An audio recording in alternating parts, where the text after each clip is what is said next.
Hi, I'm Dr. Dave Cole, Professor Emeritus Ag Economics at Virginia Tech and Academic Hall of Famer. I'd like to welcome you to another edition of Collaborations. Today's theme is the financial one-two punch. You know, as I crisscross the United States of America, two words really size up the agriculture economic environment. One, bifurcated. In other words, we have commodities and really struggling out there, and then we have other sectors doing quite well. Another word would be unsettling. In other words, it's just not uncertainty, but there's an emotional context to it. And one of the things that you're going to have to concentrate on this fall is going to be your cash flow planning and also your financial liquidity.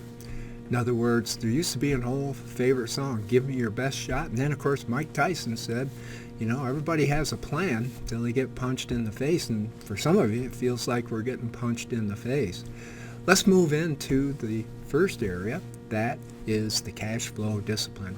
If you really look at it, 80% of a business plan is a cash flow plan.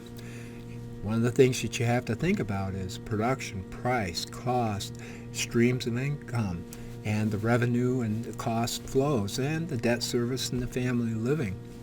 I think it's real critical to have either a monthly or quarterly cash flow, regardless of your enterprises or your revenue or cost streams. Also, you've got to have an operational plan to back up that cash flow plan. In other words, what are you going to do as far as production? What are you going to do as far as a marketing and risk management plan? That is very critical. But one of the elements that I find is many people can develop a plan, but can you execute and then do you monitor the plan?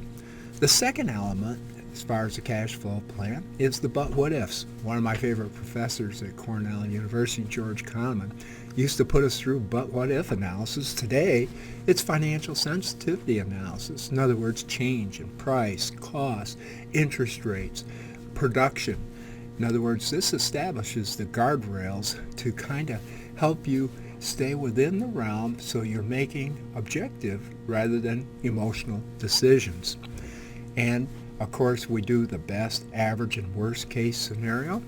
And again, what are we going to do to protect our profits or minimize the losses? Now, if cash flow doesn't work, the profits don't work, our backup is financial liquidity, the top half of that balance sheet, current assets minus current liabilities. Remember, financial liquidity is a choke point, whether it's a government, whether it's a business, or whether it's a family household. One of the things that I really like to look at is some of you are going to have to refinance. That's the way it is in this type of environment. In other words, the lender will provide that financial liquidity. But very important is to have a written plan of how you're going to preserve that working capital and liquidity. And if the losses continue, how long is it going to take to burn through the financial liquidity, where you would have to use equity to, replenish the balance sheet. Second thing is, if you're in the profitable phase, what is your profit plan? I call it the 60-30-10 rule. 60% of your profit is to build efficiency, then growth, but 30% is to build working capital. And if you build working capital, folks, you're going to have to pay income tax. And again, don't get caught in the trap of spending $1 to save 20 cents on the taxes. And then finally, if you really want to tie it all in together here in this 1-2 punch, keep close attention, of course, to your cash flow and your working capital, but set up an appointment with your agricultural lender to go over it, or your advisor team. It's very critical to kind of keep an objective look rather than an emotional look.